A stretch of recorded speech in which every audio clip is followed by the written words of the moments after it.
Recognize Honorable Raul Daniel A. Manuel from Kabataan Party List, Honorable Amparo Maria J. Zamora from the 2nd District of Taguig, and Senior Vice Chairperson Honorable Benvenido M. Abante Jr. from the 6th District of Manila. Thank you, Your Honor. Thank you. I believe we'll begin with Congressman Acop. Congressman Acop, Thank you're you. recognized. Yes. Thank you very much, Mr. Chair. Magandang umaga po sa atin lahat. Sa mga kapwa ko miyembro ng Committee on Good Government and Public Accountability at saka sa publiko na nakasubaybay sa ating mga hearings. Isa po sa pinagmulan ng legislative inquiry na ito ay ang privilege speech ni Honorable Rolando Valeriano noong ikatatlo ng September 2024 delivered before the plenary session of the House of Representatives. Simple lang po ang pinaghuhugutan ng privilege speech na ito. Transparency and accountability on the expenditure of public funds. Sa pamamagitan ng mga hearings ng ating committee ay ating ginampanan ang tungkulin na alamin ang mga kakulangan sa ating batas at busisiin ang paggastos ng mga nakaraang ipinagkatiwalaang pondo ng bayan upang masigurado ang transparency at accountability ng ating pamunuan. Uulitin ko po yung sinabi ni Honorable Roland Valeriano. Tungkulin natin dito sa Kongreso na busisiin ang panukalang budget ng ehekutibo at ang paggastos ng mga nakaraang pinagkatiwalang pondo ng bayan. Hindi pera ng pangalawang Pangulo. Ang Office of the Vice President budget para sa taong 2022, 2023, 2024 at 2025. Pondo ng bayan yan. Kaya mayroong budget hearings ay para malaman ng madlang people kung paano ginagastos ng mga opisina ng gobyerno ang pondo ng bayan na pinagkatiwala sa kanila. Ito po ay ayon kay Honorable Roland Valeriano. Nagsimula nga po ang hearings natin sa pagbusisi sa paggamit ng mga nakaraang budget ng mga opisinang pinamumunuan ng Office of the Vice President. Ang pinakamalaking parte ng pondo sa socio-economic program na umaabot ng humigit kumulang 2.2 billion pesos for 2023 at 1.75 billion for fiscal year 2024, pero hindi po malinaw ang mga benepisaryo. Ayon po sa Office of the Vice President, ang mga components ng programang ito ay ang mga sumusunod: libreng sakay, pagbabago campaign, OVP food trucks, livelihood programs like Magnegosyo Taday and Peace 911, medical assistance, burial assistance, and public assistance. May listahan silang binibigay sa COA ukol sa mga benepisaryo ng mga programang ito. Pero kapansin-pansin po sa mga accomplishment reports o ARs na sinubmit nila para sa confidential funds na may tila hiwalay pa na pamimigay ng medical and food aid na kinukuha raw sa confidential funds. Halimbawa, noong February 6 to March 29, 2023, halagang 42 million in medical and food aid was given using confidential funds, while another 40 million noong April 25 to June 30, 2023 ang pinamigay kuno gamit ang confidential funds na hindi dumadaan sa regular na proseso ng procurement at aid distribution. Kinalaunan, ating natuklasan ang nakababahalang paglustay ng confidential funds ng Office of the Vice President at pati na rin ang Department of Education. Nakita natin na nababalot ng secrecy and lack of transparency ang paghawak ng Office of the Vice President at ng Department of Education noong sekretarya pa nito si Vice President Sara Duterte. Ang confidential funds na inilagak sa kanila noong taong 2022 at 2023 for OVP at 2023 for Department of Education. May mga resource persons tayo noon na hindi sumisipot o sinasabing wala silang personal involvement o participation. Mayroon ding ayaw naman mag-take ng oath upang magsasabi ng pawang katotohanan lamang sa komite na ito. Hindi exaggeration na sabihin na tayo ay dumaan sa butas ng karayom at napakadaming roadblocks para umabot tayo sa puntong ito. Ngunit unti-unti sa pamamagitan ng ating masusi at porsigidong pagtatanong at sa paghahanap ng mga facts at ebidensya, ay ating natanggal ang secrecy na nagkukubli at nagtatago sa katotohanan sa kung ano ba talaga ang nangyari at kung saan o kanino napunta ang pondo ng bayan. Ito po ang money trail ng confidential funds ng OVP at DepEd based on the testimonies of Special Disbursing Officers Madam Gina F. Acosta ng OVP at ni Ginoong Edward Fajarda ng DepEd. The money trail of the confidential funds for both agencies looked exactly the same. First, after finishing all internal financial processes and documentations and securing all required signatories in the disbursement vouchers, including Vice President Sara Duterte herself, the SDOs received the land bank checks representing the confidential funds for each quarter. Malalaking halaga po ang mga ito. Sa OVP pa lang, nakakuha sila ng 125 million bawat quarter simula noong 4th quarter of 2022 hanggang 3rd quarter of 2023. Sa DepEd naman, 37.5 million kada quarter for 3 quarters or a total of 112.5 million. Suma total, 612.5 million po lahat. The SDOs themselves are the payees in these quarterly checks. The next step was for the SDOs to encash the confidential funds checks. Sabi po ni SDO Edward Fajarda, pina-encash po niya ang bawat isa nung tatlong 37.5 million checks sa Land Bank DEX branch, cold cash.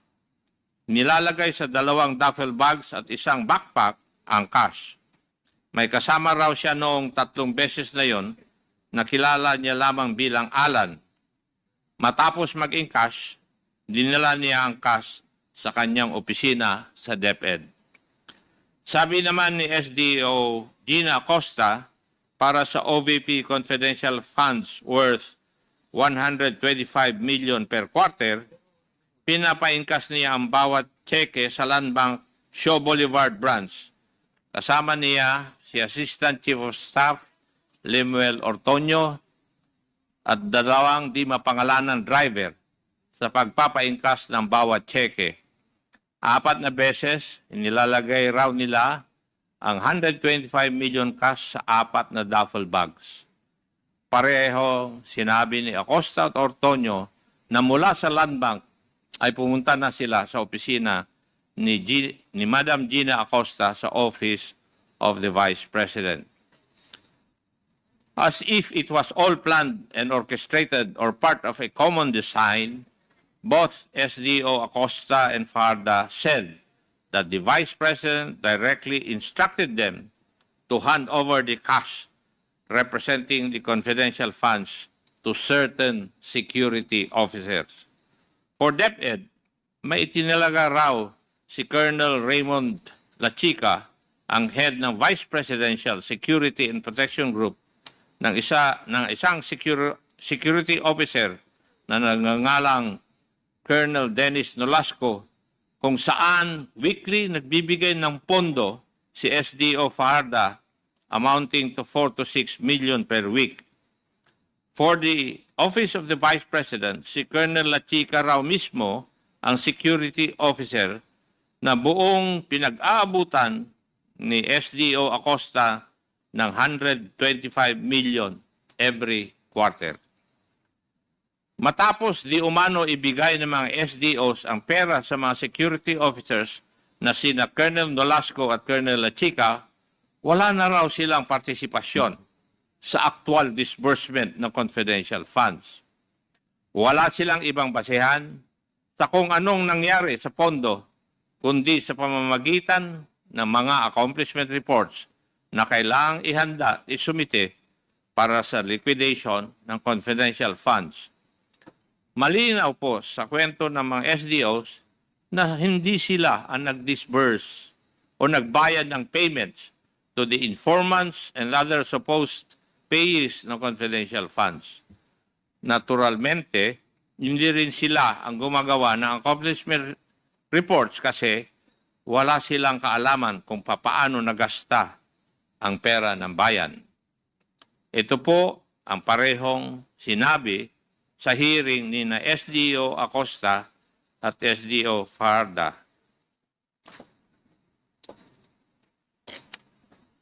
Sabi, wala po akong alam sa pag-implement po ng confidential activities dahil po hindi ko po iyan in line sa aking pinag-aralan. Your Honor, hindi po kasi ako ang expert diyan.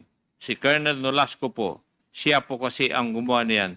Ito po yung mga sagot ng ating mga resource persons noong mga hearing.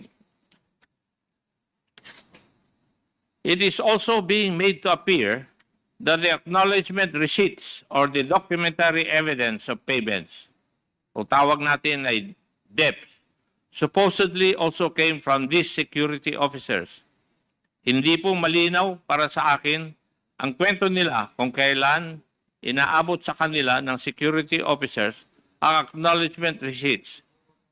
Pero ang malinaw po sa mga AOMs ng COA na hindi sinubmit ang mga acknowledgement receipts kasabay ng kanilang mga liquidation reports. Mukhang parati na lang afterthought ang pag-submit ng acknowledgement receipt sa COA.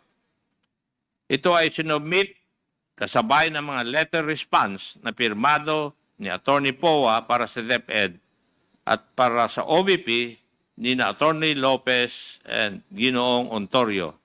Sila nag-submit ng acknowledgement receipts sa COA. Isa pong obserbasyon sa mga revelations na ito ng mga SDOs at mga ibang opisyal at dating opisyal ng DepEd at OVP. Tila ba sinasaya tayong nililito, nililigaw at pinapagulo ang narrative sa kung ano ba talaga ang nangyari sa OVP at DepEd confidential funds. Kung inyong matatandaan, nung una ay sinabi nilang tanging ang mga SDOs lamang ang may kaalaman sa disbursement ng confidential funds. Ngunit nang magpakita na ang mga SDOs sa committee hearings at tinanong sila, wala din daw silang alam sa mga detalye patungkol dito sa mga confidential funds. Lahat po sila ay nagtuturuan. Pero sino nga ba ang pumirma sa mga accomplishment report at certification? Ang mga SDOs at si Vice President Sara Duterte. Kung totoo ang sinabi ni na SDO Acosta at Fajarda, malinaw na ito'y paglabag sa Joint Circular 2015-01 o ang guidelines sa paggamit at pag-audit ng confidential at intelligence funds na tila ginamit lamang sila bilang middlemen o pass-through ng pondo. Nananatiling misteryoso at tago kung saan talaga napunta ang confidential funds. Isang butas sa guidelines na dapat tugunan sa pamamagitan ng batas. Mula sa Davao City na lumaki noong siya ay mayor hanggang sa mas malalaking pondo ng mapas sa kamay niya bilang Vice President at DepEd Secretary, nakakapagtaka rin ang obsession ni Vice President Sara sa confidential funds. Marahil ito'y dahil sa kalakip ng opacity at antas ng secrecy sa pag-disburse ng mga confidential funds. na tila nagiging daan upang ito'y abusuhin ng walang accountability. At pagbaliwala sa mga alituntuning ito ay isang paglapastangan sa tiwala ng publiko at sa prinsipyo ng pananagutan na dapat sinusunod ng bawat institusyon ng pamahalaan, lalong-lalo na sa opisina ng pangalawang Pangulo. Let me remind the public of what is at stake here. It would constitute graft and corruption if public funds are misused or misappropriated, or worse, if funds are diverted to personal use or benefit. And given the amount we are talking about here, this may be under the crime of plunder. We leave it to the investigative bodies of the government to investigate the crimes committed here. Meanwhile, our task now is to legislate measures that will leave no room for pilferage of public funds. Maraming salamat po. Thank you, Mr. Chair. Thank you, Congressman Acop. Next, the chair would like to recognize the Honorable Rog Gutierrez. Thank you, Mr. Chair. Magandang umaga po sa ating lahat. Just taking off from where Congressman Acop started. But before that, I would like to start by saying that this has been one of the most fruitful committee hearings that I've had the pleasure in joining. Throughout the course of 7 hearings, we have brought detail to some long-held suspicions, the confidential funds of the OVP and DepEd that had been abused or malversed or maybe even taken. By abused, I mean that the relevant officers of the OVP and the DepEd took advantage of gaps in and in fact violated Joint Circular 2015-001. Mahirap po na problema ito. Pera po ng taong bayan ang pinag-uusapan dito, and unless we are aware of these gaps and violations, the legal regime cannot and will not change for the better. Today, I'd like to go through some of these violations as mentioned by Congressman Acop. The SDO has the sole mandate to disburse the CF, the confidential funds, and to prepare and submit the liquidation reports of cash advances with the relevant supporting documentation as prescribed under the Joint Circular. Siya lamang. On the other hand, a security officer is a personnel who has been officially designated as such to have access to security information. Klaro po ang kani-kanilang mga responsibilidad. Ang SDO po ang sa disbursement o ang sa pagbibigay ng pera. Ang SO naman, yung security officer naman, ay binibigyan lamang ng access sa impormasyon. To elaborate and para po sa kaalaman ng lahat, under the Joint Circular, the SDO is personally tasked with the disbursement and liquidation of confidential funds. Ang SDO ang tagabigay ng pera, siya lang under the Joint Circular. Natural lang po ito dahil ang SDO ang isa sa mga accountable officers or those public officers personally accountable when something goes wrong with respect to the utilization or disbursement of these confidential funds. And this is precisely the reason why kinakailangan may fidelity bond ang SDO.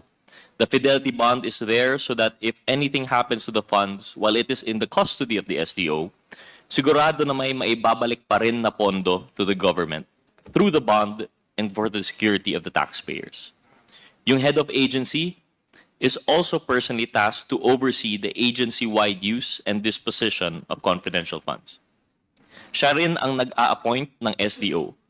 Because of the functions that burden the head of agency is also an accountable officer. Sa makatuwid, yung SDO po yung inaatasan ng batas natin na humawak at siguraduhin mapunta ang confidential funds sa naaayon na confidential expenses allowed under the Joint Circular. Hindi niya pwedeng i-delegate ang custody ng confidential funds dahil siya ang mananagot rito. Hindi niya pwedeng iutos sa iba. Hindi pwedeng ibigay sa security officer. In the case of SDO Edward Fajarda of the DepEd, while he has admitted to having encashed the 3 checks amounting to 37.5 million pesos each, he has also claimed that he did not know or had no way of knowing how the funds were to be utilized after handing them over to the designated security officer. Mr. Fajardo stated that since it was Colonel Nolasco who is the expert in confidential operations, it was Colonel Nolasco who supposedly made the disbursements of the confidential funds in different localities. It begs the question, sino po ba ang totoong special disbursing officer? kung ang nag-iisang taong pinagdi-disperse ng SDO ay si Colonel Loasco, kung pagka-encash ng cheque ay agara naman itong inaabot sa security officer. Whatever happened to Mr. Fajardo being an accountable officer under the joint circular? Kung wala siyang slightest idea kung saan napupunta o kanino ibinibigay ang confidential funds? Is his role in this entire process simply ministerial? We beg to disagree. Mr. Fajardo is not just a simple bagman that would withdraw the funds and turn over to the security officer. His role, as material as it is, carries with it discretion. Discretion to ensure the accuracy of the data in the liquidation reports and to be accountable for the disbursements from the cash advances of confidential funds. But Mr. Fajardo admitted that he merely relied on the documents evidencing payments submitted by the security officer. His failure to exercise the standard care and diligence required of and inherent in his function is the height of irresponsibility and is in clear violation of his mandate under the joint circular. At bakit po nangyari ito? Dahil ito raw ang sabi ng head of agency ng DepEd doon na si VP Sara na ibigay ang pera sa security officer. Same case po tayo with SDO Gina Acosta of the OVP. Ms. Acosta also admitted that the utilization and payment of the confidential funds involves her handing over the money to a security officer per the instruction of no less than head of the agency, Vice President Duterte. SDO Acosta also supposedly never knew where the security officer took or expended the confidential funds. She has only testified on the basis of the information supposedly fed to her, without certainty as to who are the actual recipients or payees of the confidential funds, whether they are even actual persons. In the past hearings, it has always been made to appear that Ms. Acosta for OVP and Mr. Fajardo for DepEd would have the most knowledge as the SDOs of the confidential funds. And we have always been made to believe that it would be the two of them who would be able to shed light on the discrepancies flagged by the COA and the other erroneous and false matters po na didiscover po namin through these hearings. Unfortunately, the SDOs themselves violated their own accountability, their own certifications in the liquidation report, with them disclaiming knowledge kung saan or kanino ba talaga pumunta ang bawat sentimo ng confidential funds. They violated a particular responsibility under item 4.15.1 of the joint circular, where they are supposed to certify at least two things: na sila ang accountable for the disbursements of confidential funds and that the expenses were incurred in connection with the agency's confidential activities. How can they faithfully attest to these kung binibigay lang din naman nila yung confidential funds sa ibang tao or empleyado? Basta mangako din sa kanya yung empleyado, halimbawa, nagagamitin yung pera pambayad sa informer or pang-conduct ng surveillance activities. Now let's move on to another reeling discovery na atin din pong na-uncover throughout the hearings. And this is with respect to the certifications issued by officers of the AFP, submitted by the DepEd to the COA in support of the DepEd's utilization of confidential funds for payment of rewards to informers. Matatandaang mahigit 15 million pesos of the confidential funds spending of the DepEd went to payment of reward to informers. This expense item has been flagged by the COA in view of the DepEd's failure to provide sufficient supporting documentation on the success of the agency's own information gathering and surveillance activities. Para po ipaalala sa nakakarami, under the joint circular, one of the conditions that must be met in order for an agency or office to use confidential funds to pay rewards to informers is supporting documentation evidencing the success of the information gathering and or surveillance activities on account of the information provided by the informer. Based on the respective accomplishment reports and the acknowledgement receipts submitted by the OVP and the DepEd, the total amounts utilized for the payment of reward to informers is 96,980,000 pesos for the OVP, covering the period from the fourth quarter of 2022 until the third quarter of 2023, and 21,921,000 pesos for DepEd from the first to third quarters of 2023. This is a total of 118,901,000 pesos. Napakarami po sanang classroom, tuition, sweldo ng guro, at iba pa ang pwedeng paggamitan nito. I stress also that this amount of money is just for supposed payment of rewards. it does not include all other things for which confidential funds were spent for. When inquired about the certifications which the DepEd submitted to the COA, former Undersecretary and Chief of Staff of the Office of the Secretary of DepEd, Mr. Michael Poa, admitted to having asked retired Major General Nolasco Mempin to secure said certifications from the AFP as a means to justify the use of confidential funds, despite DepEd not being directly involved in AFP-led activities. This was confirmed by former Education Undersecretary Major General Mempin, who stated on record that the DepEd has not released any single centavo to the conduct of youth leadership summits. The AFP officers themselves admitted that they did not receive any funding from the DepEd.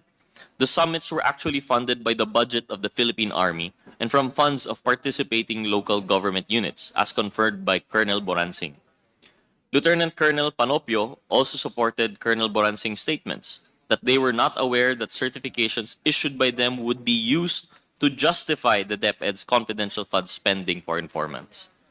We eventually came to know that these certifications issued by Army Civil Military Operations Staff Officers Colonel Boransing, Lieutenant Colonel Sangdaan Jr., and Colonel Magtanggol Panopio for the youth leadership summits and information education campaigns in 2023 only showed that the fact that these events were successfully conducted at the different barangays in their areas of responsibility.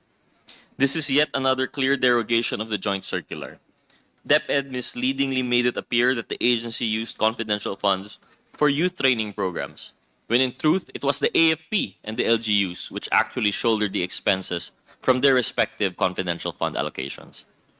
There was never any correlation between DepEd's supposed surveillance or information gathering activities with the AFP's successful conduct of its summits and campaigns in partnership with the LGUs. The DepEd took advantage of the AFP, rode in the coattails of the AFP, and misled the AFP into issuing certifications for a project that is not the DepEd's to begin with. And who could forget the many anomalies we were able to uncover with respect to the acknowledgement receipts or documents evidencing payment submitted by the DepEd and the OVP to the COA. With the select few that we were able to highlight throughout the hearings, ay marami po talagang lumutang na discrepancies na ni dapat ipasawalang bahala. We were able to trace the disbursements by counter-checking the dates indicated in the ARs, and we came to know through this hearing that DepEd SDO was able to complete a job that we believe is humanly impossible. An examination of the acknowledgement receipts submitted by the DepEd for the first quarter of 2023 revealed that Mr. Fajarda made disbursements for 38 consecutive days, and for 35 out of those 38 days, payouts were made to at least 10 to 26 people per day and for various purposes. For example, reward payment, incentives, supplies, rentals, traveling expenses, etc. This is something that could not be easily missed because the acknowledgement receipts, at least for the DepEd, have fields where the payees indicate the date they received the payment and their own addresses or location. We will recall that on February 21, 2023, or the very next day after SDO Fajarda encashed a 37.5 million peso check with the Land Bank, the SDO made 7 disbursements already in 7 different locations, as evidenced by the acknowledgement receipts recorded for that date. Hindi kapani-paniwala for one person designated as the SDO to have made disbursements in Malolos, Bulacan, Danao, Cebu, San Francisco, Agusan del Sur, Makati City, Negros Occidental, Negros Oriental, and Davao City all in one day. Worse, we found other examples of DepEd acknowledgement receipts of the same date, but varied widely in terms of the localities where the payments were made. Plotting these on the Philippine map, within a single day on March 15, 2023, there were 26 disbursements which were made across 24 localities from Batanes to Davao del Sur, with total confidential expenses amounting to 1,870,000 pesos. On the 9th of March 2023, the DepEd, supposedly through its SDO, was able to make 20 disbursements over 18 localities all over the Philippines, with disbursements of confidential funds amounting to more than 1,400,000 pesos. And lastly, on February 25, 2023, there were 21 disbursements across 18 localities, all over the country amounting to almost 1,400,000 pesos.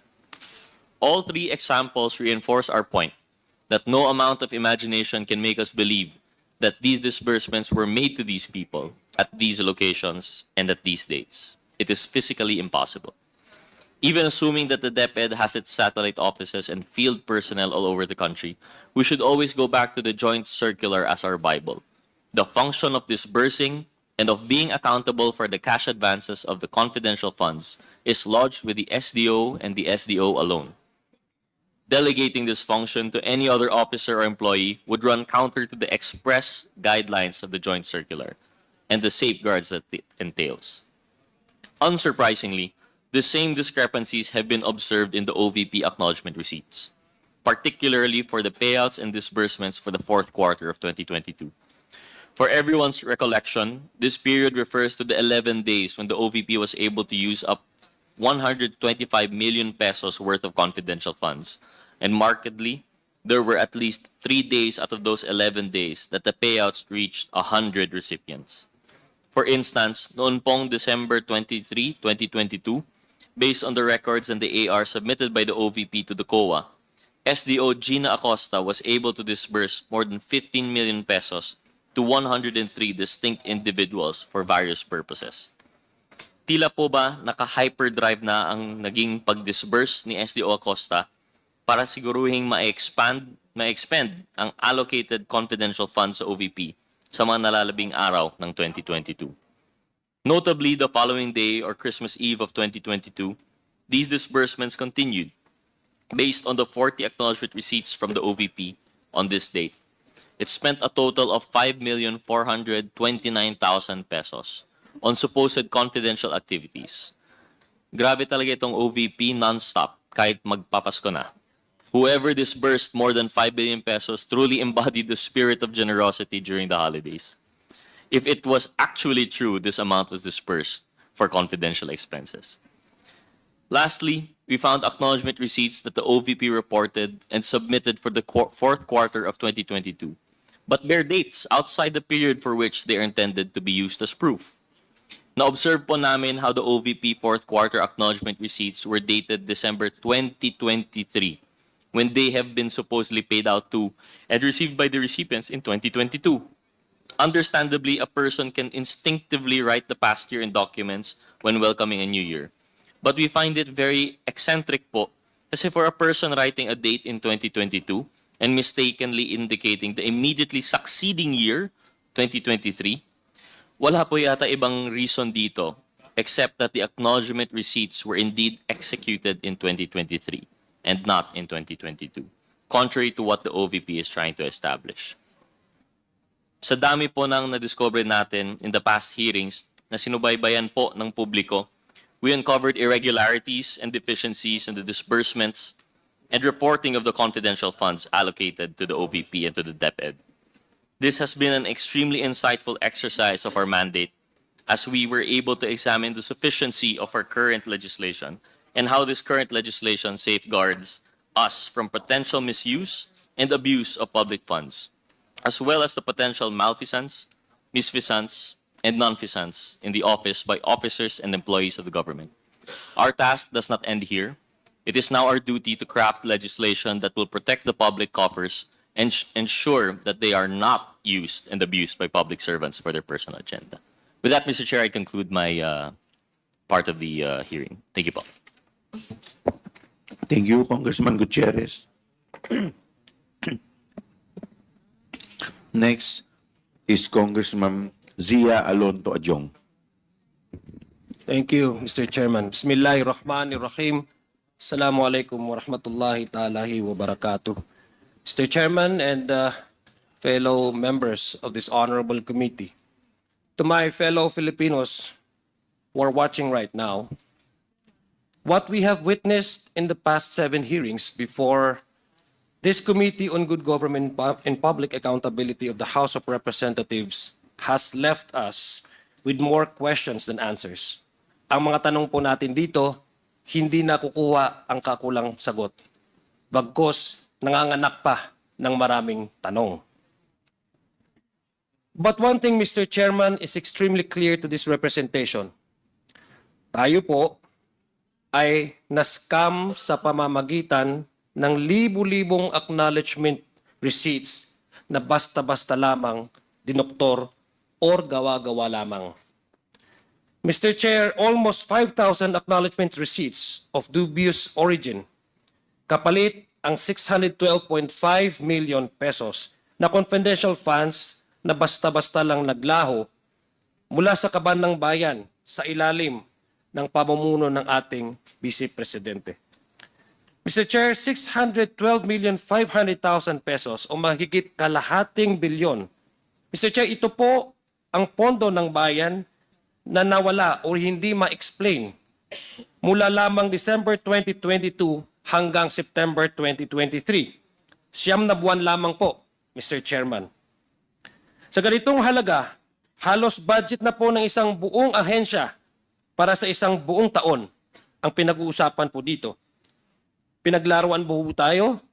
Niloko ho ba tayo? O pinaglaruan po ang publiko pagdating sa kanilang pondo? Mr. Chairman, sa item 4.12 ng Joint Circular, ang requirement po sa government agencies na nagdi-disperse ng confidential funds is to submit documentary evidence of payment upon the liquidation at the end of the period for which it was allocated. These documents, Mr. Chairman, are to be submitted to the Intelligence and Confidential Fund Audit Unit of the Commission of Audit, who shall then audit these documents. In fact, upon the submission of the liquidation report to ICFAO, a certification signed by the head of agency and its Special Disbursement Officer, or SDO, stating that the expenses were incurred in connection with the agency's confidential expenses and activities with supporting documents and documentary evidence of payment is needed, Mr. Chairman.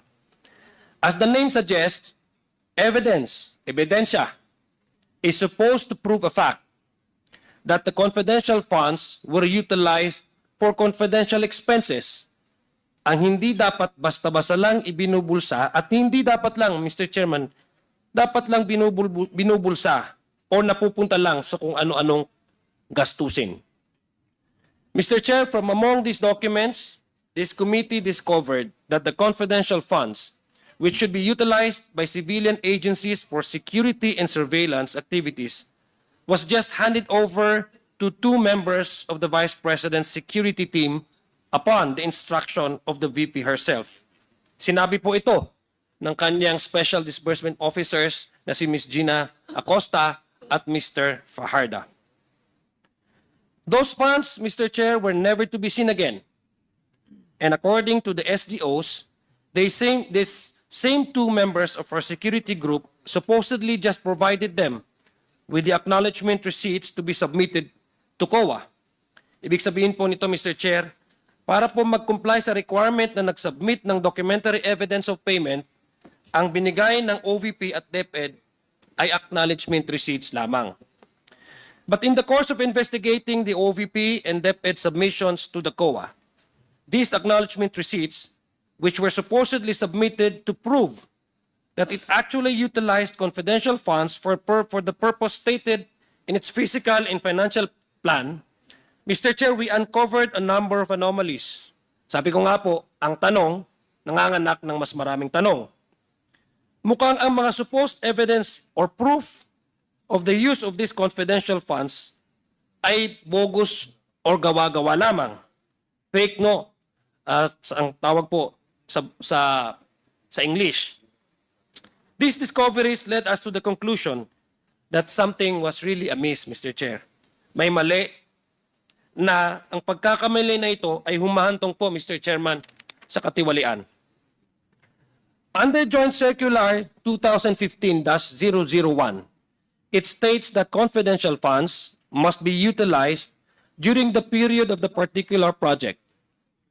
This was confirmed by a resource person, Attorney Gimora, who said during the November 20, 2024 hearing before this committee that she agreed that in relation to the submitted acknowledgement receipts for OVP's confidential funds in December 2022, these do not conform with the period that was covered by the confidential funds. Ito po yung kasagutan niya, nung tinanong po siya ng ating kasamahan po dito, si Congressman Jill Bungalon.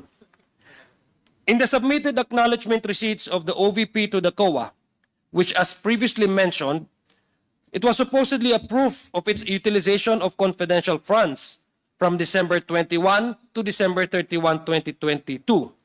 And yet, we found numerous receipts which were dated outside of the period. Ibig sabihin, may mga resibo po tayo dyan na hindi po within the prescribed o tinalagang dates kung saan nagkaroon po ng utilization ng confidential funds. Mr. Chairman, yung confidential funds na dinisburse po ng December 21 to December 31 of 2022 ay mayroon din pong resibo tayong natanggap na dated, na bago pa man ito, Mr. Chair, may mga acknowledgement receipts po tayo na natanggap na ito ay ginasta bago pa man ng December 21, 2022 at mga ibang acknowledgement receipts na nagasta ng December 2023. Ang tanong ko po, Mr. Chairman, sa atin, paano naman ito mangyayari, Mr. Chair? Hindi rin po pwedeng sabihin na para sa ibang confidential funds ito na napasama lang. Because neither the OVP nor the Department of Education had any confidential funds prior to 21 December 2023, nor for December 2023. Wala naman po na confidential funds na binibigay or accordingly gagamitin or gagastahin nung prior, bago nag-December 21, 2023, at wala naman pong confidential funds na allotted for December of 2023. What are shown on the screen, Mr. Chair, are not just the only ones we found, as based on our examination of the acknowledgement receipts. We also found, Mr. Chair, that more than 150 acknowledgement receipts representing payments which amounted to more than 24 million pesos. Mahirap pong paniwalaan, Mr. Chair, na typographical errors ito o nagkamali lang po sa PEDSA. Masyado mo naman pong marami siguro itong mga typographical errors na ito because it amounts to 150 acknowledgement receipts. Further, in my experience, Mr. Chair, lahat naman ho tayo nagkakamali. Human error ang tawag po natin.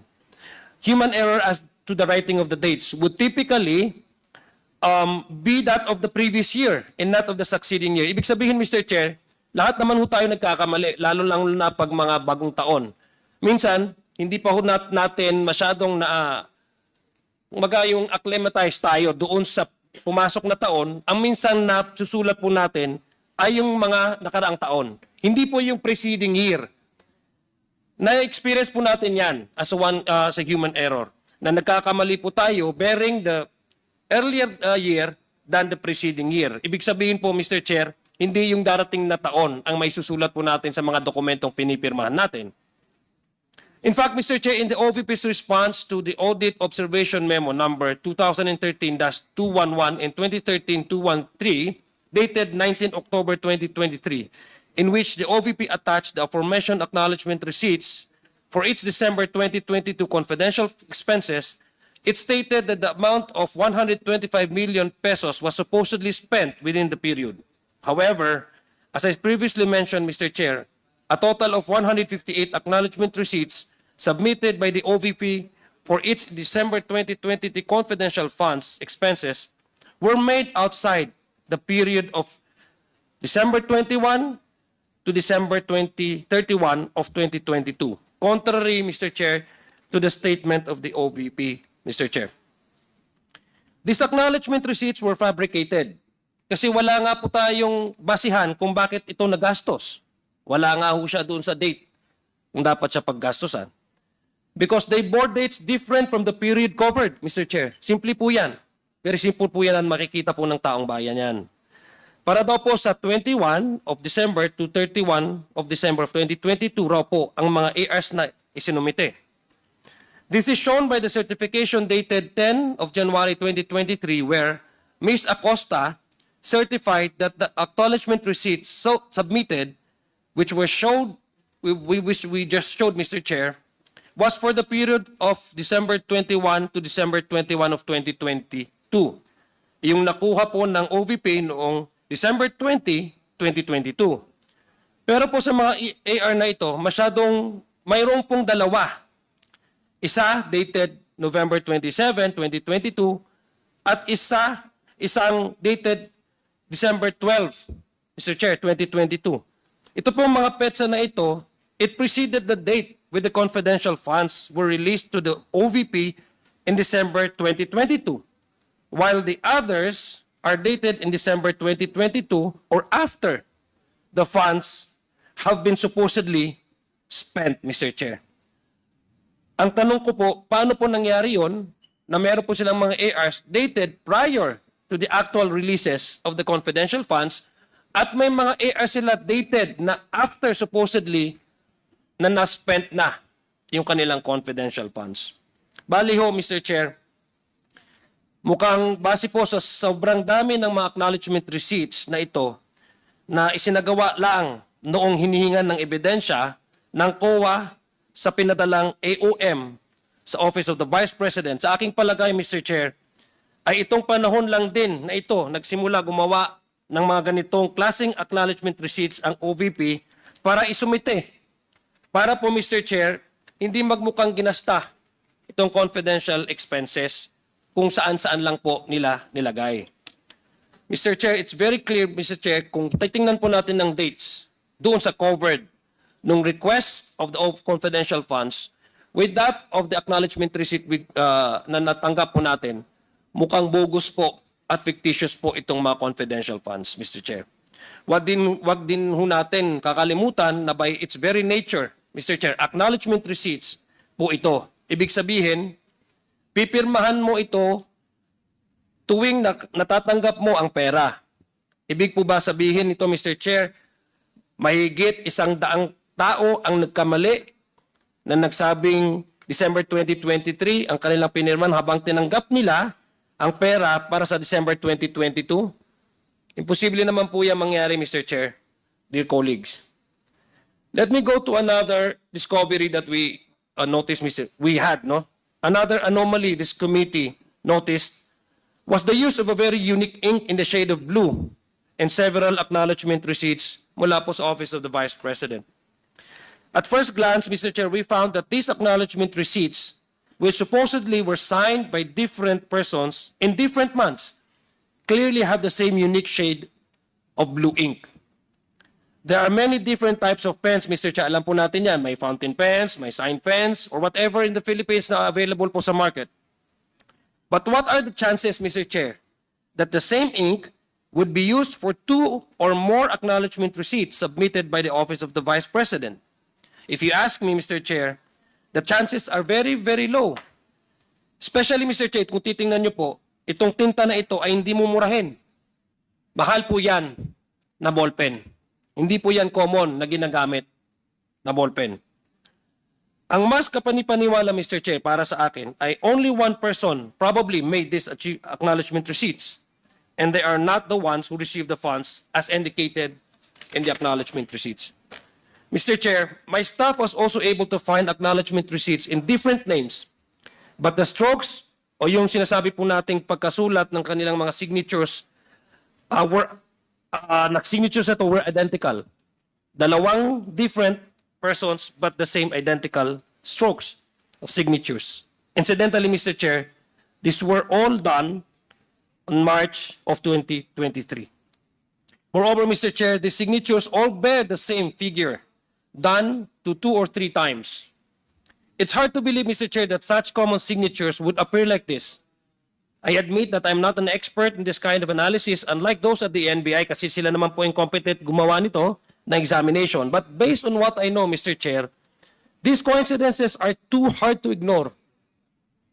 In any event, Mr. Chair, ito pong committee na ito ay pinapasuri po natin yan sa NBI to make sure that these signatures have signed by the same person. Titingnan niyo mo po yan sa monitor, the same strokes, different persons. We also found out, Mr. Chair, that 2 acknowledgement receipts, both in the name of Milky Sikuya, both had done on the same day. Same po pinirmahan on the same day, same address in Zambales, and using the same pen. However, have totally different signatures. Tingnan niyo po, oh, magkakaiba. The same day, the same date, same name, but different signatures. Tanong ko po, Mr. Chair, did the person who signed this receipt suddenly forget how they signed in the middle of the same day? Nagkamali ho siya, nakapirma pala siya, tapos pipirma ulit ng isang acknowledgement receipt. Di mo ba, pag naka-receive ka na, hindi ka na ho magpipirma at hindi ka namang mag-receive ng isang another acknowledgement or payment? It could have been acceptable, Mr. Chair, if there was merely a small variance between the signatures. Although, as we can see, these two signatures are wholly different from each other, which only leads to the conclusion, Mr. Chair, that whoever made this ARs was not actually this Melky Kuya. This is truly mind-boggling, Mr. Chair, to say the least. Another, Mr. Chair, another character who we found is a certain Alice Crescencio. There were 3 different acknowledgement receipts in the name of one Alice Crescencio, submitted by the Department of Education in her name. Tatlo po yan na acknowledgement receipts from the same agency, Department of Education, bearing the same name. However, Mr. Chair, similar to our friend, tandaan niyo po si Kokoy Villamin na na-present po natin nung previous hearing. Similar to our friend Kokoy Villamin, Mr. Chair, there were 3 different signatures. Kapansin-pansin din po rito, Mr. Chair, na si Miss Alice, was apparently, according to these ARs, were in different parts of the Philippines. Pinirman niya, nung inuna, nasa Pasay City siya. Pangalawa, pumirma siya, nasa Iligan City, sa Mindanao. At doon po sa ang ating probinsya, sa Lanao del Sur. Pumirma din ho siya doon. Baka nandun din siya according to the acknowledgement receipt. So, itong pangalan po ito, Mr. Chair, it leaves a very questions, no? Kaya sabi ko, nanganganak ng tanong. Itong mga pangalan na po ito, Mr. Chair, ay hindi pangkaraniwan. Hindi ho natin masyadong naririnig ang Alice Crescencio. Hindi ho common name ito. Kung Maria, ano man yan, yun ang mga common name. But this is an uncommon name. And the chances are, what are the chances, Mr. Chair, that 3 different individuals, persons, have the same names and spelling? What are the chances, Mr. Chair? All receiving the same confidential funds for different purposes from the same agency, which is DepEd. Sobrang laking coincidence ito, Mr. Chair, which actually, it's a mind-boggling. Medyo po para sa akin, kung isipin po natin ito, medyo kalokohan. I'm sorry to use the term po. Medyo kalokohan na po ito. The more likely explanation na gusto ko pong isipin ay itong mga taga-pirma o tagagawa nitong mga ARs na ito ay hindi coordinated. Baka hindi ho sila nag-coordinate and they fail to probably overlook the possibility that they may use the same name. No, signing 3 different ARs from 3 different locations bearing gamit ang isang pangalan, which is, in this case, Alice Crescencio. Mr. Chair, pero hindi po dyan nagtatapos ang mga kababalaghan ang nakikita natin sa acknowledgement receipts. Mr. Chair, it is also these representations. It's my privilege and honor, Mr. Chair, to introduce to you sina Miss Sally at si Miss Sheila. Magkakaibang pangalan po ito, Mr. Chair, at malamang magkakaibang tao. Kaya nga po sila magkaibang pangalan. Pero ano po ang kapansin-pansin, Mr. Chair? At ano ang napapansin natin rito sa pinipirmang acknowledgement receipts nila from DepEd as seen on the screen? Isa lang po ang pirma nila, si Miss Sally at si Miss Sheila. Kabaliktaran po ito ni Kokoy Villamin. Si Kokoy, parehong pangalan pero isa ang pirma. Kabaliktaran po ni Miss Sheila at Miss Sally. Magkaibang pangalan pero parehong pirma. These are 2 different persons, Mr. Chair, from 2 different addresses, I would assume. However, they have the exact same signature with exact same strokes. At baka isang tintang ballpen ang ginamit, Mr. Chair. At magkaibang lugar, Mr. Chair. Nandito po si Manong Johnny. Taga Surigao din po siya. So it makes you think, Mr. Chair, that what are again the chances that once again the two different people from Digos City and Surigao City, being more than 400 kilometers away from each other, have the same exact name and the same signature. Two people signing the same pay acknowledgement receipts, two different people signing with the same signatures in two different locations which are 400 kilometers apart from each other. Taga Mindanao po ako, so alam ko po yung gaano kalayo ang Digos at ang Surigao. For me, Mr. Chair, only one person did these acknowledgement receipts, but merely changed his handwriting style from print to script in writing, the name and the addresses, but also forgetting, Mr. Chair, probably to change the signature. Yun lang po ang aking naiisip na possible na answer. And because of this, Mr. Chair, I believe that this receipt was again merely fabricated. We have all been introduced to our new characters, Mr. Chair, si Alice, Crescencio, Milky Way si Kuya, Sally, and Miss Sheila. But let us not also forget our original friends na pinakilala ng committee na ito. One of the stars on the issue, Mr. Chair, of the confidential fund is one Mr. Kokoy Villamin. Ina-mention ko po sa inyo earlier, and this was also presented in the previous hearings. Mr. Kokoy Villamin, who happens to receive confidential funds from both the OVP and the DepEd. Kung maalala niyo po, Mr. Chair, si Mr. Kokoy Villamin ay ang isa sa mga unang napansin ng committee ito marahil sa kanyang kakaibang pangalan at sa magkaiba-ibang kanyang mga pirma. Napanood din po natin, Mr. Chair, at napanood ng committee ito ang interview kay PSA Assistant National Statistician Mariza Grande na tinitingnan nila ang pangalan niya sa kanilang records at isiniwalat niya na wala silang makitang records pertaining to Mr. Kokoy Villamin. This was brought about by the request of Congresswoman Jinky Luistro na para po ma-confirm natin na may talagang tao nito, we need to seek the assistance of PSA and NBI. Pero according sa kanila, wala po silang records na may tao pong Mr. Kokoy Villamin. According kay PSA na Assistant National Statistician na Mariza Grande. Base po sa kanilang initial na findings na ito ng PSA, mas panatag ako, Mr. Chair, na ang confidential funds na di umano'y binigay kay Mr. Villamin ay hindi talaga sa kanya napunta at hindi talaga itong totoong tao.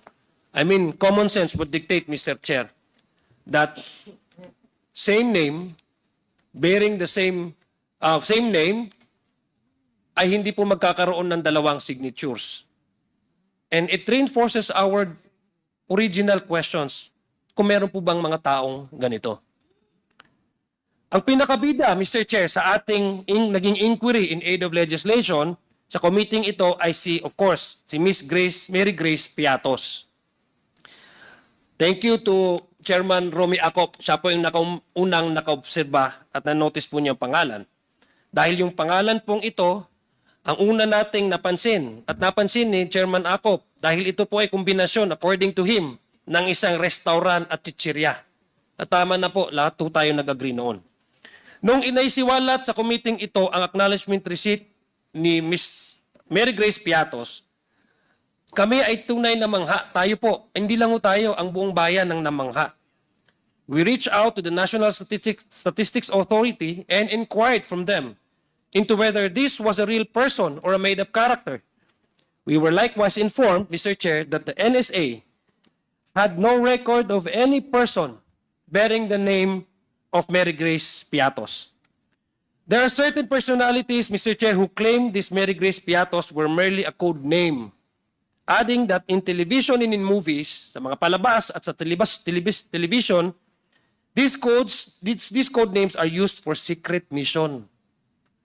But the fugitive, and I address to him directly in hiding, forgets that this is real life. Tunay po tayong nag-iimbestiga dito, hindi po ito television, hindi po ito palabas. That the people's money, earned through the hard work of every Filipino, should be scrutinized on how they were spent by our agencies. Mr. Chair, ang keyword, Mr. Chair, is transparency. Transparency is required kasi kailangan masilip ng otoridad, gaya ng COA, o kaya't ang taong bayan kung nasa tama ba ang paggastos ng kanilang pondo. In this particular case, the confidential funds. The PSA recently informed us, Mr. Chair, that our new friends, Mr. Kokoy Villamin, Ms. Milky Sikuya, and Ms. Alice Crescencio, are also all non-existent. Wala po silang record. Non-existent. Hindi po sila, according to PSA, ay posibleng hindi po ito mga tao. There is no record of their birth, no record of their marriage, contracts, whatsoever, or death. No, sana naman po, hindi death, no? Although we just want to leave no stone unturned. That's why we request them if they have a proof that would really prove an evidence of their existence. Birth, marriage, or even death certificates. Wala po, according to PSA. In fact, Mr. Chairman, of the 677 names from the DepEd acknowledgement receipts, which we submitted to the PSA for verification, para po patunayan na kung mayroon bang tao na ganito, the 677 names from the ARs, it was determined by the PSA, Mr. Chair, that it was that only 405 of these ARs with these names have no record whatsoever. So malaki-laki po yung persyento, 677 out of the 677, 405 ang wala pong verifikasyon at wala pong record ng PSA. So, Mr. Chair, it is unlikely that all of these are merely code names, as some supposedly high-powered lawyer would claim, that this simply would not make sense from a legal standpoint, which we will discuss more, Mr. Chair, and from a practical perspective, since it would be an unbelievable, unimaginable amount of effort to do. Imagine, Mr. Chair, gumawa ka, mag-imbento ka ng ganyang karamihang pangalan. At let us go back to Alice Crescencio. If, assuming without conceding that these are code names. Di ba pag mga code names po, ibig sabihin you somehow protect the real identity of the person. That's why you're using code names. Itatanungin ko po, ilang beses silang kumukuha ng code names sa sinasin sa isang tao? Halimbawa, si Alice Crescencio, 3 beses pumirma sa magkakaibang lugar ng ARs. How would they find out if Miss Alice Crescencio is assigned to a particular person kung 3 beses nila itong ginamit? Kung tanamang, if assuming that what they're saying is true, how sloppy they are to work and assign 3 code names to 3, same code name to 3 different persons. Mr. Chair, under item 4.15.3 of the joint circular expressly requires that the SDO certify to the fact that such supporting documents for confidential funds are kept in a vault, while item 6.2.21 of the same joint circular requires that liquidation reports, along with supporting documents like the acknowledgement receipts, are required to be submitted in a sealed envelope. Ibig sabihin, ang sinasabi po dito sa joint circular, kinakailangan po na mag-certify ang SDO na may supporting documents ang confidential funds at nilalagay po sa vault para hindi po basta-basta may labas yan. At sinasabi din ho dito sa sa joint circular na ang liquidation reports ay dapat may supporting documents. Hindi lang po ang ARs, no? At nilalagay po yan sa sealed envelope. Ganun po kaimportante yan. Ang mga requirements po na ito, Mr. Chair, ay tiyak na alam ng mga staff po ng opisina ng Vice President at ng Department of Education. In fact, Mr. Chair, to prove that they know this circular, the requirement of this circular memorandum, sinabi po ni Ms. Gina Acosta in a certification dated 10 January of 2022, certified si Ms. Acosta that the details and supporting documents relating to use of confidential funds are kept in safe. Sinabi po niya yan, na nilalagay po nila as a way to observe what is required of them to do. This includes, Mr. Chair, the acknowledgement receipt of Miss Grace Mary Grace Piatos, according to her. So ang tanong ko po, Mr. Chair, kung meron pong stricto ang joint circular na dapat ilagay sa safe, sa vault, the joint circular uses the term vault, no? And uses also the terms and the phrase supporting documents. E di para saan pa kaya ang security measures na ito? sa joint circular kung code names lang din pala ang gagamitin? Bakit ilalagay pa sa envelope kung hindi naman sigurado na totoong tao yun kasi code name pala? Sa madaling salita, Mr. Chair, what is the use of the requirement under the joint circular of keeping records locked in a safe and transmitting them via an envelope marked confidential funds kung hindi pala tunay na tao? Kung code names yan, pwede mo naman po nakalagay yan sa mesa. Malay mo ba natin kung sino si Alice Crescencio? Ano ba ang tunay niyang pangalan? Diba? If we are really to protect their identity. So why there's a need for the joint circular to require the agency to keep it in a safe and then have acknowledgement receipt and then put it in a sealed envelope? If these receipts, Mr. Chair, actually used, Actually, there are 3 safeguard. Number 1, it must be sealed. May nakalagay na confidential at dapat nakalagay sa vault. yes. And those 3 requirements were already confirmed by Ms. Gina Acosta, Mr. Chair, in the previous hearing. Mr. Chair, again, let me continue. If these receipts actually use code names, what is the point locking it in a safe, again, and secure the vault and secure it in the vault? When the details therein have already been obscured or changed, pinalitan na hindi niya tunay na identity. Halimbawa, si Congressman Paulo Ortega, ang kanyang code name ay si Magneto. Pwede naman dyan nakalagay dyan. Malay ba natin na si Magneto pala si Congressman Paulo Ortega? Mr. Chair, the interpretation offered by those who claim that code names can be used is patently absurd. I'm sorry to say this. And we in government, Mr. Chair, cannot and should not dabble with the absurd. Hindi dapat ito biro, hindi biro ang pinag-uusapan dito. Hindi lang naglalaro dito, Mr. Chair. Seryosong bagay po ito. Kaya nga po may joint circular kasi seryoso po ang gobyerno kung paano po nila nilalagay ang criteria kung paano gastusin po ang pondo ng taong bayan, ang pera ng ating mga kababayan. So hindi po ito dapat laro-laro at hindi po lang dapat itago sa mga code names. Furthermore, Mr. Chair, just because the issue involves confidential funds doesn't mean we can ignore, exploit, and essentially invent acknowledgement receipts, which under the joint circular are proof of payments.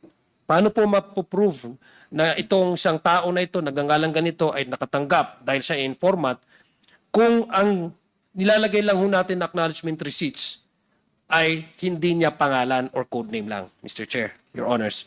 How can we then confirm, especially COA, Mr. Chair, that the confidential fund actually went to the right person for the stated purpose if the amount can be claimed with a code name? Mr. Chair, how can the Commission audit ensure that the agency who utilized confidential funds actually utilized it for its actual stated purpose? As allowing a code name, Mr. Chair, to me, just allows this, Mr. Chair, to be prone to abuse, but just writing any name and calling it as such, Mr. Chair. And when accountability is required from the agency of the government, the inquiry will be brushed aside only on the basis of supposed confidentiality. Ganun po eh. So we are actually weakening not only COA, but even this committee, the inherent right of this committee to exercise its oversight function. Para lang ho, Mr. Chair, to me, para lang ho itong biro-biro lamang lang. So I think those are the things that we need to consider and probably to propose a bill that would really secure the identity of the informants and as well as to prove that those informants really do receive the payments. Ilan lang po, Mr. Chairman, ito sa mga anomalyang napansin natin sa ating pag-imbestiga, sa mga documentary evidences of payment na isinumite ng Office of the Vice President at ng Department of Education para di umano'y magpapatunay sa paggamit ng confidential expenses nito.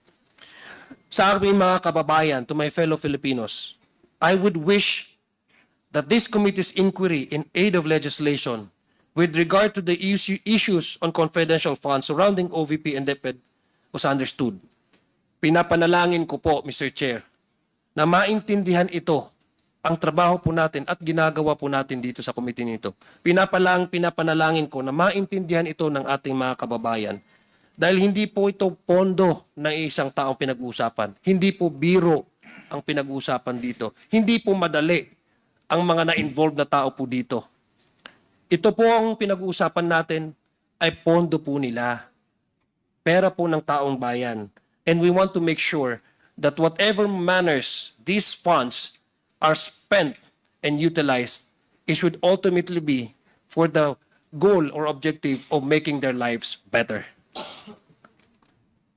If we, Mr. Chair, as lawmakers, do not adhere to our duty to inquire with resource speakers which are aimed at addressing gaps in the law, we would not be able to pass bills to eventually become law to address these very gaps which are prone to abuse. Ang ginagawa po natin dito, at kung hindi natin ginagawa at ine-exercise ang ating oversight function, paano po tayo makakagawa ng batas para protektahan ang pera ng ating mga kababayan? This is exactly what we, Mr. Chair, this committee, as lawmakers, as legislators have done here. And this is the primary reason of why we have undergone numerous hearings in our inquiry in aid of legislation with regard to confidential funds without fear or favor. Mr. Chair, in closing, other than our goal of hopefully passing a bill to address these gaps in the law surrounding confidential funds so that this may not be abused again by those in power, we should not forget who facilitated this abuse, Mr. Chair. Sabi ko nga, hindi po madali itong investigasyon na ito dahil ang involved po ay matataas na opisyal ng ating gobyerno. There's only one person, Mr. Chair, in the middle of the issues surrounding the anomalous utilization of confidential funds of the Office of the Vice President and the Department of Education. Ang tinuturo po ng lahat na naging bisita po natin dito sa committee ito. The very last invitees na nag-appear po sa committee ito, ang Special Disbursement Officers ng Department of Education nung kapanahunan po niya at ng Office of the Vice President. Ito po yung inatasan under the Joint Circular Memorandum nung pag-disburse, paggamit ng confidential funds. Sila lang po ang merong kapangyarihan na mag-disburse at mag-implement nitong pondo na ito. At sila pong dalawa, ang sinabi po nila na nag-utos po sa kanila ay ating pangalawang Pangulo, Vice President Sara Duterte. Mr. Chair, wala pong personalan ito. Trabaho lang. Marami pong salamat. Magandang umaga po sa ating lahat. Assalamualaikum warahmatullahi ta'ala wabarakatuh. Thank you, Congressman Sia Alonto Adjong. The chair would like to recognize the following members: the Honorable Vice Chairperson from the 1st District of Zambales, the Honorable Jefferson Conghun, the Congresswoman Luistro Jervil from the 2nd District of Batangas, and Congresswoman Micaela Angela Swansing from the 1st District of Nueva Ecija. Congressman Zia, I think because of your presentation and just to avoid confusion, do you think we have to specifically propose na kailangan, like for example, ito po kasi ang wordings doon sa disbursement, that the details and supporting documents of transaction that are classified are in the custody of the agency and kept in its vault. So, do you think there is a need for us to propose that the word or the words bearing true names or identity be included? Para hindi na maiwasan na yung mga palusot. Tama po yun, Mr. Chair. Kasi yun naman po ang purpose kung bakit ilalagay sa vault at bakit i-envelope, safe envelope. Kasi para hindi makita yung tunay na Yes. identity ng informants. Ito po, that the details and supporting documents bearing true names or identity. Diba? Tama po yan. Kasi sinasabi naman po yan sa joint circular. Yes. So tingin ko magandang idagdag din natin to sa proposal natin for the amendment of the joint circular. Tama po yun, Mr. Chair. Salamat po. Thank you. The next to be recognized is the Honorable Jill Bongalon. Thank you, Mr. Chair. Good morning.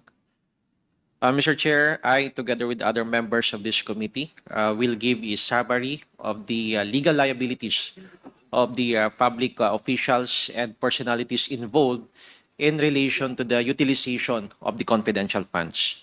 Mr. Chair, as the viewing public has known, we, the Committee on Good Government and Public Accountability, have been very committed to this inquiry arising from the privilege speech number 379 of the Honorable Congressman Rolando Valeriano made on September 3, 2024, on asserting the power of the purse of Congress and the motu proprio inquiry of Congresswoman Jinky Luistros' manifestation during the budget hearing of the Department of Education in the Committee on Appropriations held on September 2, 2024.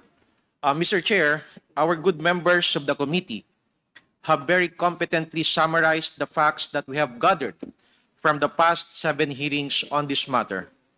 And this representation is very honored to concur with that view that indeed the time that we have poured into this endeavor has been time well spent.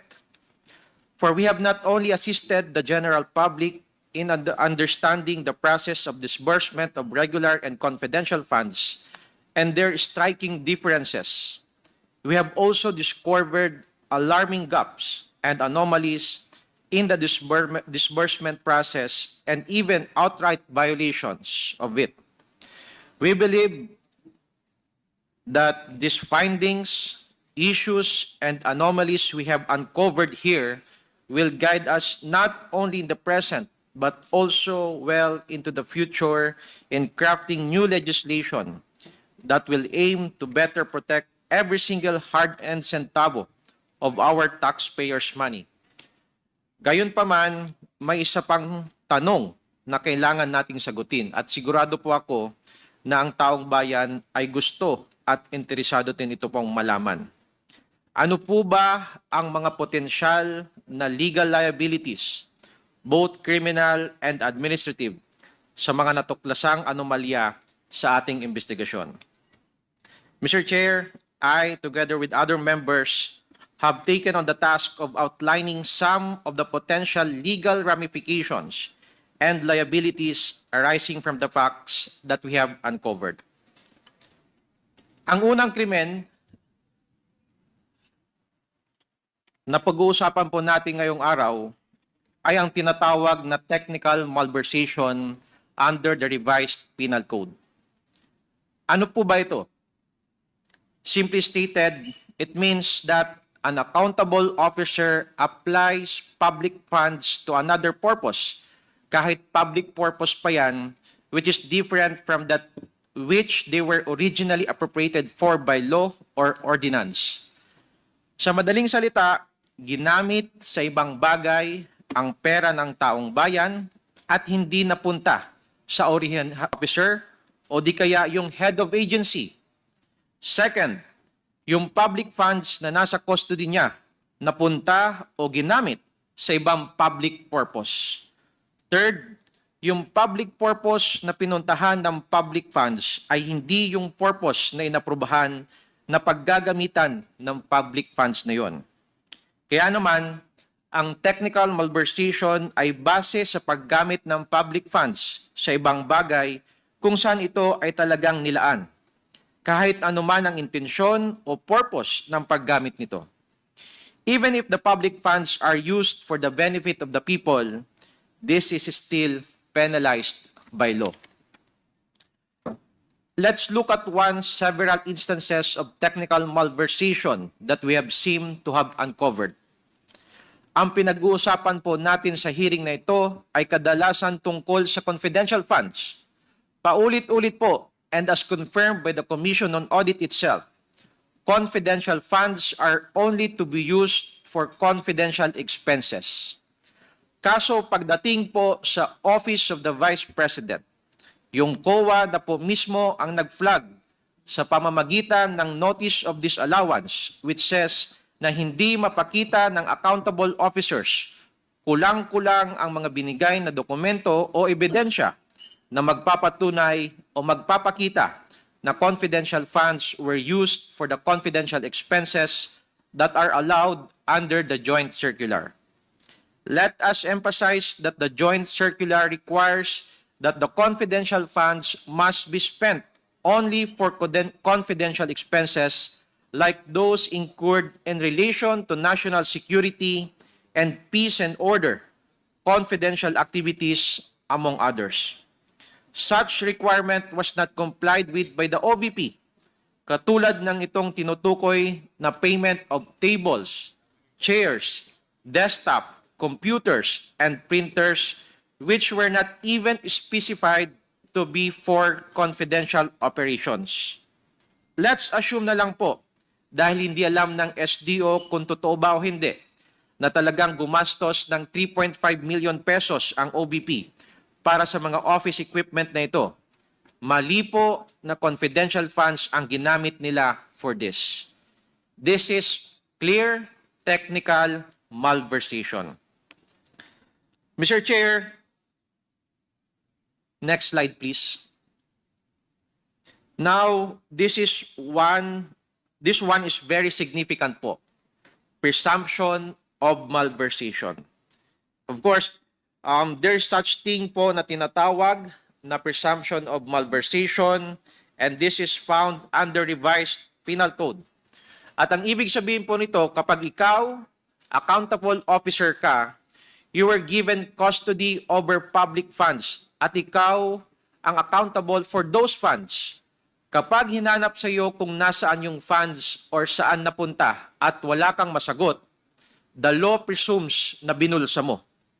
Applying Article 217 of the Revised Penal Code, malversation is presumed to have been committed. Kaya kapag accountable officer ka, dapat po napakaingat mo na hinahawakan ang public funds na ito. Hindi mo ito basta-basta ipapasa sa ibang tao. You bear the burden of making sure that the public funds go exactly to the public purpose that they were intended for. Unfortunately, Mr. Chair, when the committee in the hearing last November 25 asked Special Disbursing Officer Acosta and Edward Pajarda on where the confidential funds were spent on, they could not give answer. And worst, they merely stated that they handed it to their alleged respective security officers. Ito mismo ay malinaw na labag sa kanilang tungkulin bilang SDOs na dapat alam kung saan nagagasta ang confidential funds at hindi dapat ito ibinibigay kung kani-kanino man. Kaya naman, walang pwedeng presumption kundi binulsa nila SDOs Acosta at Edward Fajarda along with other employees and key officials of the OVP and DepEd ang confidential funds ng ating taong bayan. Yun lamang po, Mr. Chair. Thank you, Congressman Jill. The chair would like to recognize the Honorable Johnny Pimentel. Maraming salamat, Mr. Chairman. Mr. Chair, we have already conducted several hearings regarding this matter. In fact, today is the 8th hearing that we are conducting. In the course of our investigation, we have found out that there have been several laws that have been violated in the disbursements of funds. Some of these have already been mentioned earlier by my colleagues. Ngayon, meron pa pong isang paglabag sa batas. At ito ay ang falsification. Ano po ba ang falsification? Sa ating saligang batas, ito po ay may elemento po paggawa po ng itong krimen o violation ng falsification. The staff, can you please show the slide? These are the elements of falsification. Number one, the offender is a public officer or employee or notary public. Number two, the offender takes advantage of his official position. And number three, he or she falsifies a document by committing any of the acts mentioned in Article 171 of the Revised Penal Code.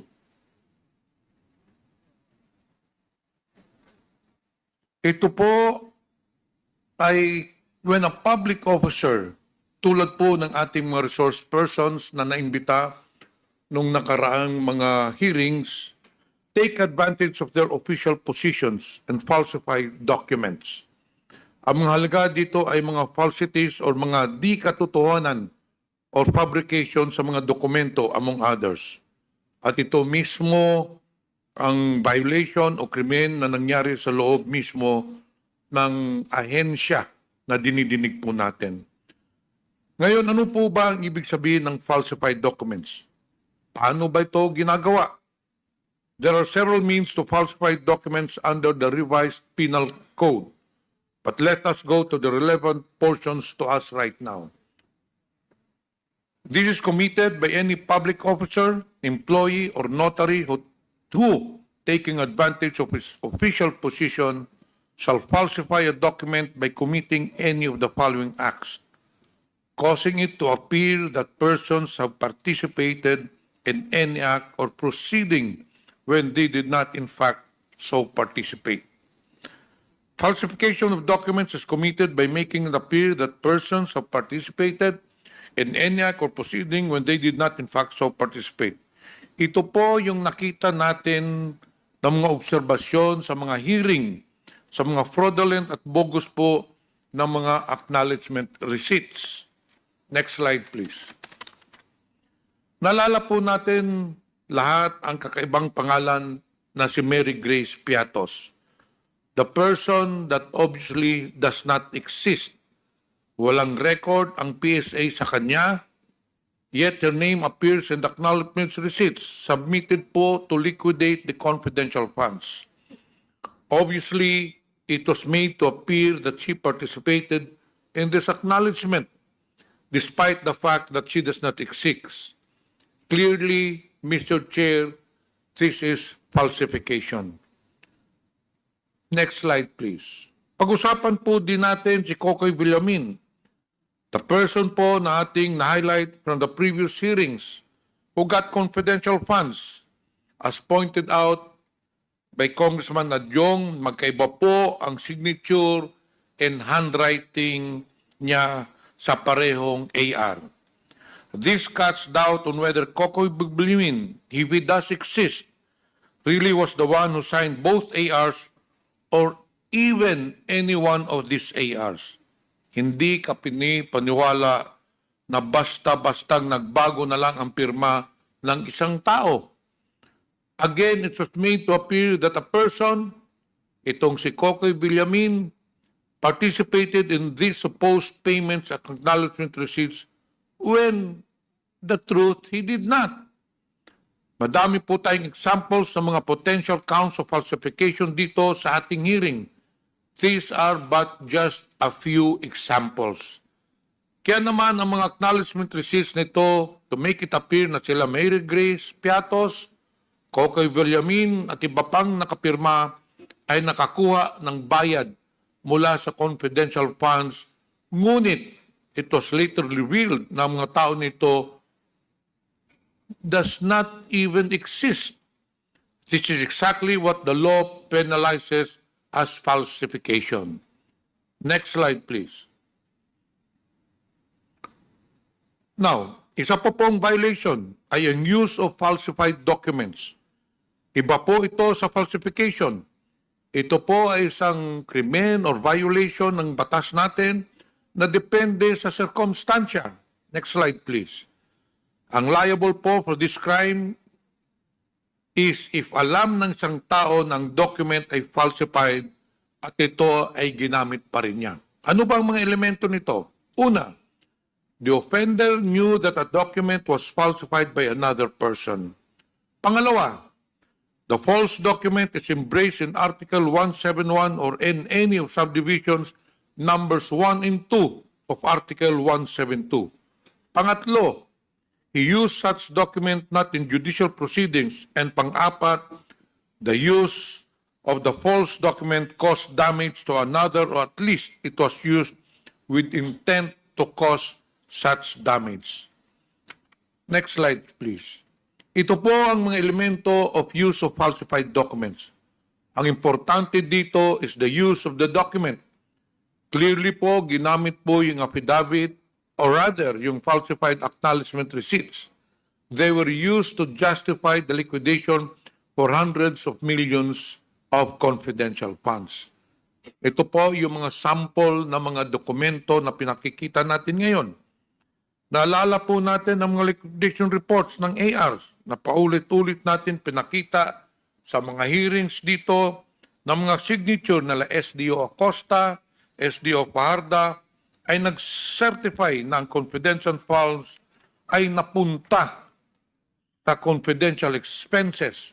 Ngunit ang totoo po na pag-alaman natin, ito ay confirm nila SDO Acosta at SDO Fajarda mismo na hindi nila alam kung saan napunta ang confidential funds. Yun lang po, Mr. Chair. Maraming salamat po.